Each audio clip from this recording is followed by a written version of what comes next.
8 de marzo no celebramos un regalo, conmemoramos una lucha. El Día Internacional de la Mujer no nació de la comodidad, sino de la reivindicación. Nació del cansancio ante la injusticia. Nació del coraje de quienes se negaron a aceptar que su voz valía menos.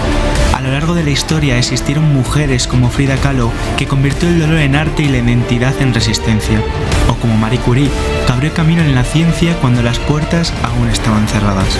Pero el feminismo no pertenece solo a los libros de la historia. El feminismo vive hoy. Vive en la mujer que lidera una empresa y en la que sostiene un hogar, en la que investiga en un laboratorio y en la que trabaja la tierra, en la que educa, en la que cuida, en la que crea, en la que emprende, en la que lucha cada día por ocupar un espacio que durante siglos le fue negado. El feminismo no es una guerra contra nadie, es una defensa de todas. Es la convicción de que el talento no tiene género, de que la libertad no debería tener límites impuestos por estereotipos, de que la igualdad no es una concesión, es un derecho. Hoy miramos a nuestro alrededor y vemos avances, pero también vemos brechas salariales, techos de cristal, violencia, desigualdad en los cuidados y prejuicios que siguen pesando más que las oportunidades. Por eso este día no es solo memoria, es compromiso. Compromiso de educar en respeto, compromiso de cuestionar privilegios, de abrir puertas y no cerrarlas, de escuchar, de apoyar y de actuar. Porque la igualdad real no se consigue con palabras bonitas ni con publicaciones en redes sociales, se consigue con decisiones diarias, con valentía, con coherencia. Y ahora vamos a ver reflejada esa realidad. Mujeres reales, diversas, fuertes, profesionales, soñadoras, luchadoras, mujeres que representan cada sector, cada espacio, cada paso que se ha conquistado y cada paso que aún queda por dar. Que este vídeo no sea solo una muestra, que sea un espejo y también un desafío. No podemos permitir que la igualdad se convierta en un eslogan vacío. ¿Qué estás dispuesto a hacer y a qué cosas renunciarías por lograrlo?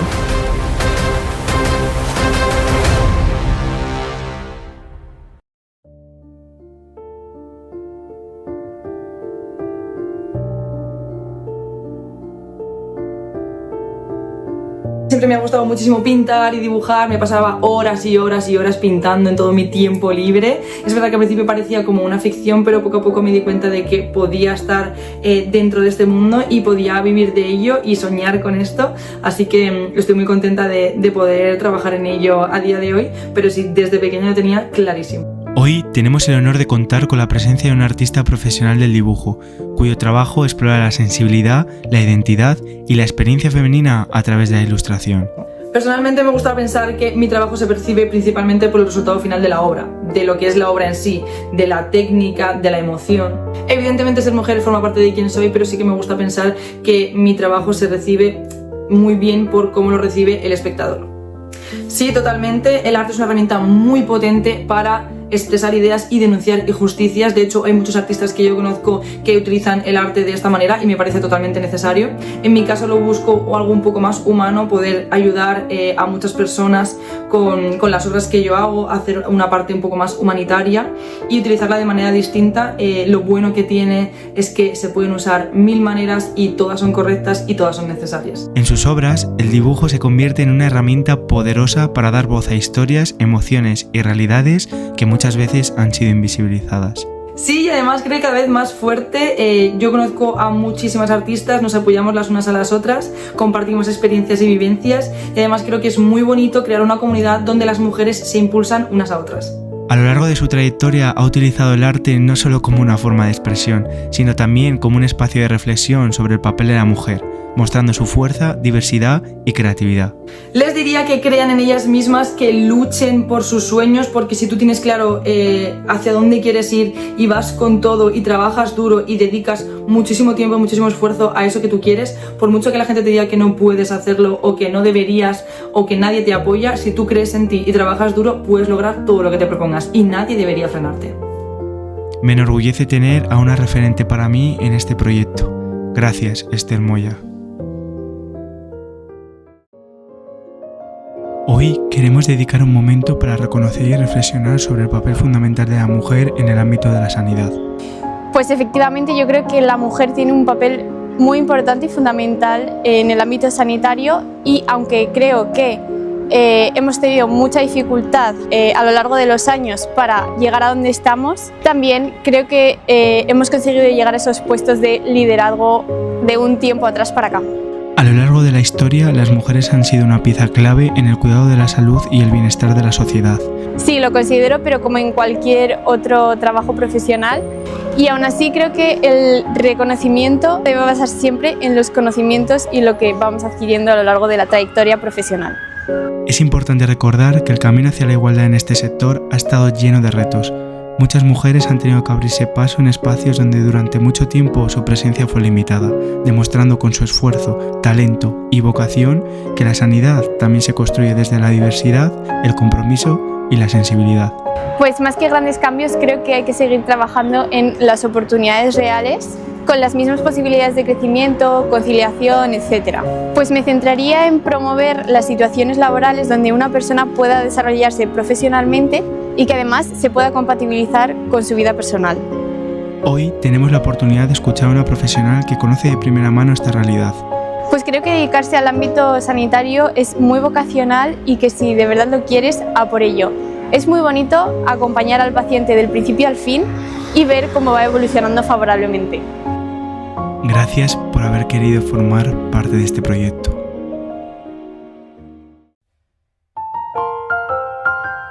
Hoy queremos abrir un espacio para reflexionar sobre un tema cada vez más presente en nuestra vida cotidiana, el papel de la mujer en redes sociales. Hola, soy Sofía de la Iglesia, soy vallisoletana, pero ahora vivo en Madrid por trabajo, soy creadora de contenido y ahora mismo estoy en el mundo del periodismo. Estoy trabajando en Somos Club, que es un nuevo medio de creadores de contenido, en el Comité Olímpico Español. También hago cosas para el Madrid Orgullo y antiguamente trabajé en Relevo, RIP Relevo. Las redes se han convertido en una herramienta poderosa para compartir ideas, crear comunidad, impulsar proyectos y dar visibilidad a voces que durante mucho tiempo no fueron escuchadas. O sea, creo que las redes sociales han democratizado muchas cosas y entre ellos la libertad de expresión y de contar lo que nos pasa a las mujeres, por ejemplo, y que entre nosotras y más gente nos entendamos. Entonces, yo creo que ha sido una buena herramienta pues, para llegar a muchos sitios en los que yo creo que había mujeres que pensaban que estaban solas. Bueno, yo creo que un poco el tema de estereotipos, ¿no? Que por ser mujer pues ya tienes que dedicarte al lifestyle, a moda, maquillaje, ¿no? Yo vengo un poco del humor, del deporte, entonces es como no se entiende eso, pero cada vez menos, es decir, pero al principio de las redes tú te ibas y estaba Dulceida y el Rubius. Pues en teoría si creaban contenido era sobre ese tipo y los hombres fútbol, y tal.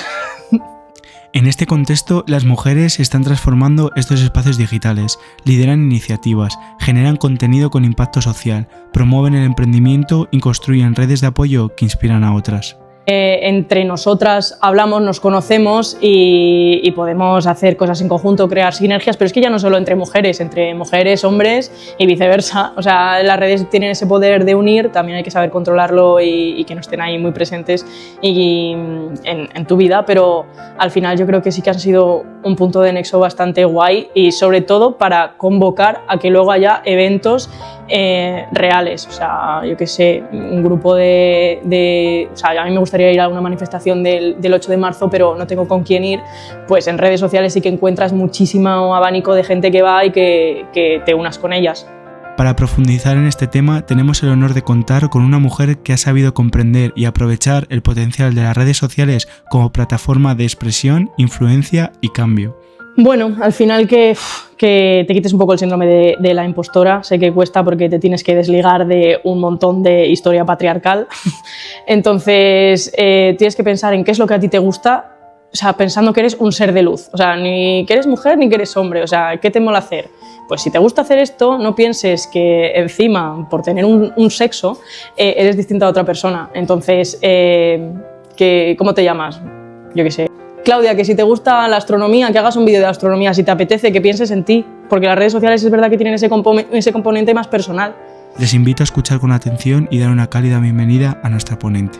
O sea, yo creo que es un poco el nadie es más que nadie. Y ya está, es que mientras tengamos eso claro, que no sé qué manía con tener que ser mejor unos que otros. En segunda, Maite Martínez tercera. Hoy nos acompaña una mujer que ha llevado el nombre de España a lo más alto del atletismo internacional. Calle 2, pero ya no va a tener oportunidad de ser Mutola se va. Y atención porque Maite puede ser medalla. El atletismo siempre me ha apasionado desde muy pequeñita, me gustaba muchísimo correr. Por la medalla de bronce, va a ser bronce Maite, va a ser bronce Maite, Maite consigue la medalla de bronce para España. Y como vi que empezaba a tener buenos resultados, pues al final lo que empezó siendo un hobby, pues al final acabó siendo mi profesión. Una referente dentro y fuera de la pista, una deportista que ha demostrado que el talento no tiene género, pero sí necesita oportunidades. Bueno, yo creo que en mi caso, sobre todo, la principal diferencia que había en la época en la que yo competía era el tema de los medios de comunicación, porque luego en cuanto a subvenciones de las federaciones, a patrocinios, siempre me he sentido una atleta muy reconocida, pero es cierto que yo creo que la principal diferencia estaba en que pues, esa repercusión mediática que otros hombres cuando conseguían resultados en otros deportes, esa visibilidad que tenían, pues las mujeres tenía que ser en días muy concretos cuando ganabas campeonatos, y si no, pues siempre se nos ha dado un poco desde un punto de vista de la comunicación bastante invisibilidad. En el marco del Día Internacional de la Mujer hablamos con Maite Martínez, es medallista europea y figura clave del atletismo español. Bueno, yo creo que son hechos muy obvios, no hay nada más que ver los periódicos, la prensa escrita o en internet o escuchar la radio y ver el porcentaje de noticias deportivas que se destinan o que se dedican a la mujer y las que se dedican a los hombres. Entonces, bueno, yo creo que eso es algo súper objetivo de ver, y todavía queda un gran trabajo, pero ya digo, yo creo que las empresas, ahora algo que también ha cambiado mucho, y afortunadamente es que ahora con las redes sociales muchas mujeres tienen una visibilidad muy grande que antes no tenían, muchos patrocinadores, gracias a esa visibilidad que se tiene por las redes sociales, se las está apoyando económicamente, pero creo que todavía los medios de comunicación nos tienen que seguir echando una mano, porque como digo, es algo tan sencillo como ver las noticias que aparecen de hombres y de mujeres, y creo que se ve que la diferencia es abismal. Cuando los Juegos Olímpicos en campeonatos del mundo europeos, creo que las mujeres casi estamos en un porcentaje de grandes resultados, al igual que los hombres. Porque el camino de las mujeres deportistas no solo se mide en marcas y medallas, sino también en barreras superadas, techos de cristal rotos y espacios conquistados. Maite no solo compitió al máximo nivel, también abrió camino.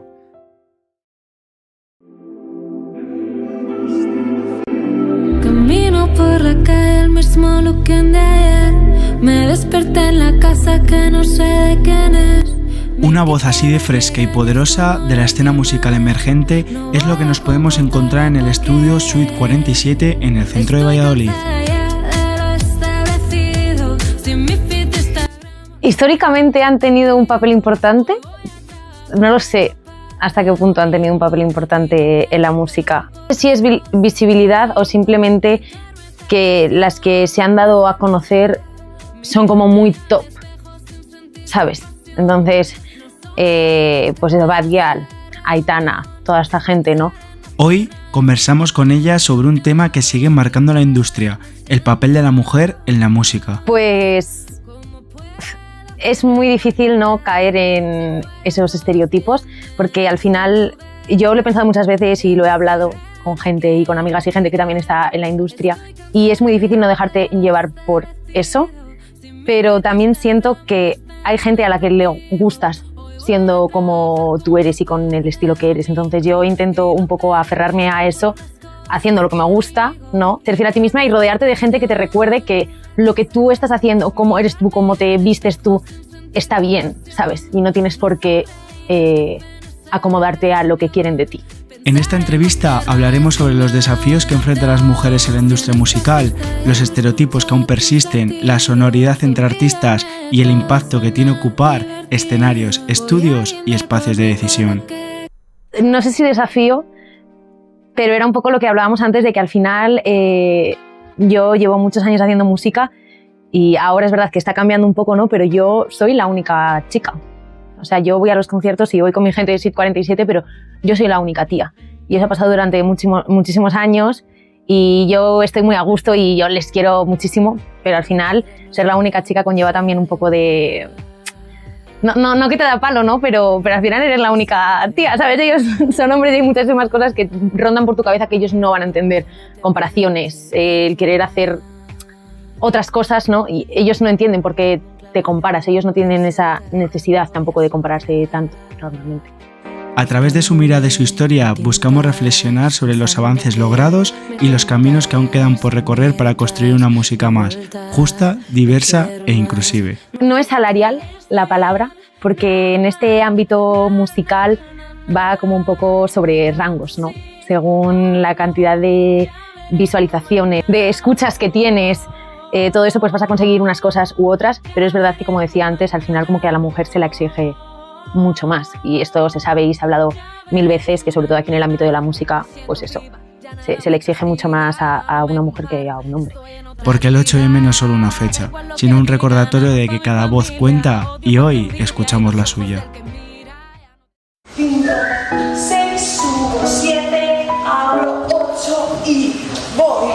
En un mundo donde el cuerpo de la mujer ha sido constantemente juzgado, limitado y encasillado, hoy lo vemos elevarse con fuerza, arte y determinación. La verdad que fue un poco aquí a raíz de mi amiga, pero era un estilo totalmente diferente al que yo solía hacer. Algo nuevo, encima tiene técnica de clásico, que es lo que yo he hecho siempre. Y de repente era algo totalmente diferente, con canciones de reggaetón, que a mí me encantan las canciones de reggaetón cantadas por mujeres, sobre todo. Nos encontramos con dos mujeres que han decidido transformar los tacones, históricamente símbolo de imposición y estética obligada, en una herramienta de expresión, poder y libertad. ¿De qué ojos te miren, no? Claro, supongo. Depende de los ojos. Yo cuando voy a clase o en las clases, sí que es verdad que para nada, el cuerpo que tengas, adelante. O sea, da igual, es que da igual, porque al final eres tus ojos como vean las cosas. Entonces al final... Es verdad que entre gente de la profesión no, pero de puertas para afuera, pues por el tipo de movimiento, por el tipo de vestuario, por el tipo de canciones... Los hombres. Bueno, mayoritariamente. Sí, yo creo que por los hombres sí. Sí. Yo sí me siento más juzgada por los hombres si subes algo a las historias o a las redes que, por ejemplo, en clase, porque en clase estamos todas, me encanta este look, qué pasada, y da igual lo que estés haciendo, que al final es bailar. Estás guapísima, divina, sí, es verdad. No se te sexualiza tanto en las clases, pero sí que es verdad que de puertas afuera, gente que no conoces o que no conoce la danza, sí. Eso es lo que se fija. Sí. Una cosa es lo que tú te llevas y otra cosa es lo que el resto ve. Si el resto, los ojos que me están mirando, me están hipersexualizando el movimiento o la canción, los movimientos que yo estoy haciendo, el problema lo tienen esos ojos, no yo. Ahí entraríamos en un tema de educación desde infantil, primaria, o sea, ya entraríamos en edades mucho más pequeñas que tú veas o no veas en la sociedad. O sea, entramos en un tema ya más educacional, más amplio, porque al final, o sea, yo estoy bailando. Es tu problema si tú me estás viendo que tú me estás sexualizando. Al final. Exacto, exacto. Entonces, ahí viene un problema social. Su trabajo demuestra que esta disciplina exige técnica, resistencia y sobre todo identidad. Está genial que haya gente que lo tenga de ocio, que entiendan, que sepan lo que es bailar, que sepan lo que cuesta el sacrificio, y encima es una manera de hacer amigos, conocer gente nueva, y eso está genial. Pero también es una profesión y hay que valorarla, y eso está complicado. A través del baile defienden el papel de la mujer como creadora, como atleta, como referente y como dueña de su propio cuerpo. Porque bailar en tacones no es una provocación, es una declaración. Hagas lo que te haga a ti disfrutar, y lo que hagas lo hagas por ti, tampoco lo hagas por mostrar nada a los demás. Que si te gusta bailar, bailes por ti, para tú verte, para tú sentirte y para tú pasártelo bien. Se dice que la barra de un bar es el mejor confesionario del mundo, pero pocas veces nos paramos a escuchar a quien está del otro lado. Pues llevo unos 10 años trabajando en este sector, y la verdad es que al principio, con 18 años, no piensas que vaya a haber ninguna diferencia con respecto a otros compañeros, hasta que empiezas a vivir situaciones bastante desagradables. Hoy dejamos las copas de un lado para hablar de realidad. Nos movemos a Villanueva de Duero, al Bar Alegría, para hablar con una mujer que lleva años dominando el ritmo de la sala y el estrés del servicio. La cultura de tolerancia cero es algo que debemos de enseñar desde casa, también en los colegios y en sitios públicos como son los bares o tiendas, porque puede que a ti te haga mucha gracia el chiste machista que hace tu amigo o tu amiga, porque también nosotras tenemos comentarios y actitudes muy machistas, y lo correcto en esos casos sería pararle los pies y explicarles por qué ese chiste no es tan gracioso. ¿Es la hostilidad parte del uniforme? ¿Por qué los puestos de mando siguen pareciendo un club privado? No creo que haya más jefes que jefas en hostelería en general. Lo que sí que se puede ver es que en los bares de copas, en sitios de ocio nocturno, Normalmente los encargados suelen ser hombres porque en caso de haber algún conflicto siempre suelen tomarles a ellos más en serio que a las mujeres. Hoy entramos hasta la cocina para hablar de brecha salarial, respeto y la resistencia de ser mujer detrás de la barra.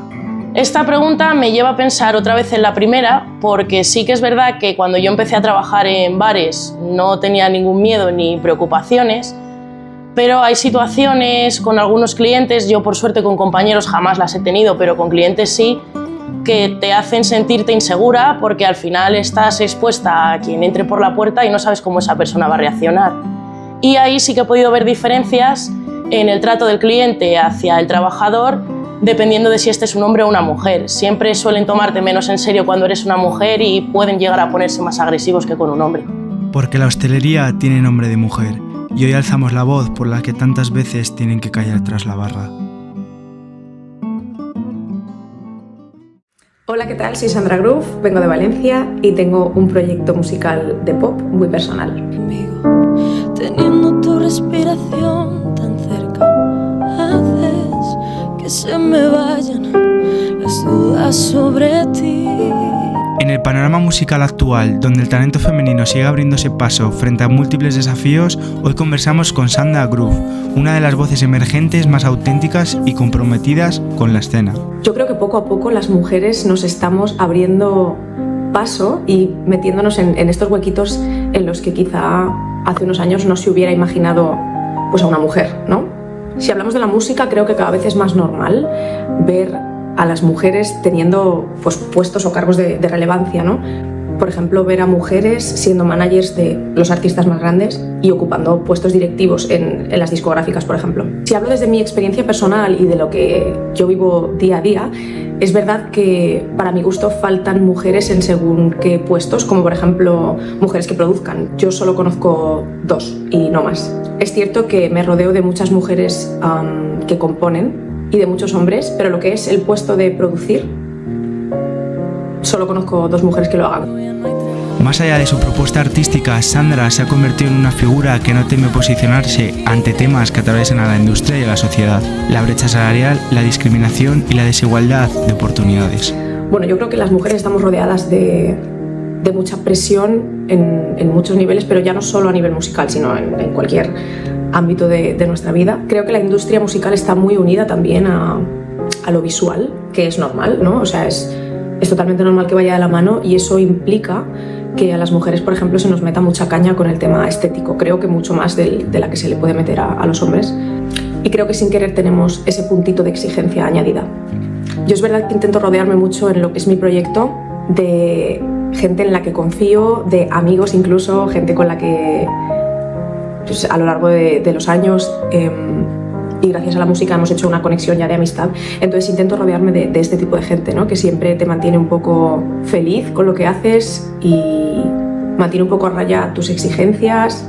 Y es verdad que estar en un círculo o en un entorno que se base en el cuidado, para mí, por ejemplo, es muy importante, ¿no? Por lo que hablábamos de que en la industria musical son todo presiones, estereotipos, y para mí es muy importante estar rodeado de gente que te mantenga a raya con estas cosas y que sepa cuidar de tu mente igual que lo haces tú. Hoy sus canciones son propuestas que unen música y reivindicación para amplificar voces y generar conciencia. Yo tengo que decir que hasta ahora no he tenido ninguna experiencia complicada solo por el hecho de ser mujer. Creo que la industria musical es complicada de por sí. Hay muchísimas trabas y de alguna manera es un círculo un poco cerrado, pero no puedo decir que haya tenido problemas solo por haber sido mujer. Una conversación honesta, necesaria y profundamente inspiradora. Y agradezco mucho que todos los hombres que forman parte de mi proyecto, desde productores, compositores, distribución, hasta incluso los propios músicos que me acompañan en la banda, son personas maravillosas que creen en el proyecto igual que creo yo, están al pie del cañón, que hacen que me sienta valorada en lo que hago. Nunca me han hecho sentirme menos por el simple hecho de ser mujer. Y mira que en mi banda yo soy la única mujer, ¿no? Que todos los músicos son hombres. Pero sí, creo que tengo la suerte de estar muy bien rodeada y de sentirme muy cuidada por la gente que tengo alrededor. Hoy nos encontramos en el Instituto Delicias para conversar con una de las profesoras sobre un tema de gran relevancia social y educativa: el papel de la mujer en la educación. A lo largo de la historia, las mujeres han desempeñado un rol fundamental en la formación académica, en la transmisión de valores y en la construcción de una sociedad más justa e igualitaria. Bueno, pues yo creo que en la enseñanza tradicionalmente siempre había mujeres como en las edades más bajas, ¿no? En guardería, infantil. Y es verdad que a lo largo de los años pues las mujeres han ido conquistando un poco el terreno y ahora está muy igualitario todo. Es más, ahora en muchas zonas con la oposición al final no incluye el género, es realmente tu nota.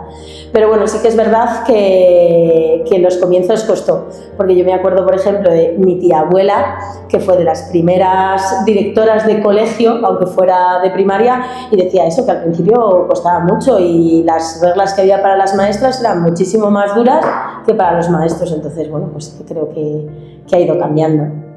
En esta entrevista abordaremos su experiencia personal y profesional, los avances logrados en materia de igualdad, los retos que aún persisten y la importancia de seguir promoviendo la equidad de género dentro y fuera de las aulas. Pues creo que en algunos sitios sí, es decir, lo que decimos, en la educación pública al final, como vamos con nota, está todo como más consensuado, pero por ejemplo en la enseñanza concertada y la privada, que al final son empresas, yo creo que hay ciertos cargos que sí que les cuesta conseguirlo más que a un hombre. Igual que en el remix que tenemos en las clases, o sea, no todo el alumnado responde igual ante una mujer que ante un hombre.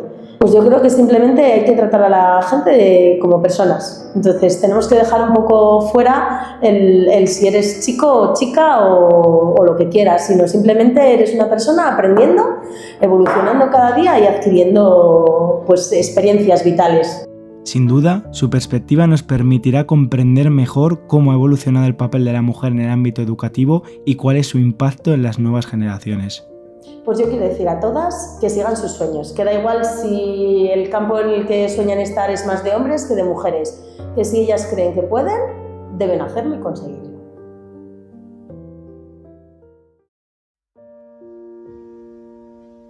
Queremos detenernos en una de las experiencias más transformadoras y a la vez más invisibilizadas en la vida de muchas mujeres, la maternidad.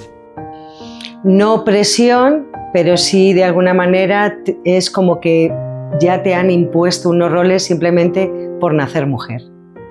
Hoy conversamos con mi madre, que nos abre las puertas de una historia real, lejos de los filtros y las idealizaciones. Lo más difícil, conciliar el trabajo con los hijos, con la familia, con la casa, es lo más difícil. Siempre la mujer es como que tiene un cargo superior, no superior, sino como que tiene que dar un poco más a la hora de cuidar a los hijos, de cumplir con las labores de la casa, de trabajar. Muchas veces esa unión es complicada. Ser madre no es solo una palabra, es una responsabilidad constante, una entrega diaria y un aprendizaje que no termina nunca. Es amor incondicional, pero también dudas, cansancio, renuncias y una fortaleza que muchas veces se construye en silencio. Valorada el esfuerzo, el sacrificio que las mujeres, si queremos ser madres, cosas a las que tienes que renunciar, como puede ser en muchos casos el trabajo, no está lo suficientemente valorado. Ese esfuerzo y ese sacrificio no está valorado. Porque hablar de maternidad en el 8M también es hablar de la corresponsabilidad, de derechos, de redes de apoyo y de reconocimiento. Es reconocer que detrás de cada madre hay una mujer con sueños, metas y una historia propia que merece ser escuchada. Pues que si alguna vez tienen alguna persona que esté por encima de ellos y sea una mujer, que la traten y la respeten como si fuera un hombre, porque muchas veces hay hombres que no aceptan que una mujer les pueda mandar. Hoy, en este espacio, hemos escuchado su voz, una voz no solo de una madre, sino de la mujer de mi vida. Entonces, si no nos valoramos, no podemos luchar para que el resto nos valore.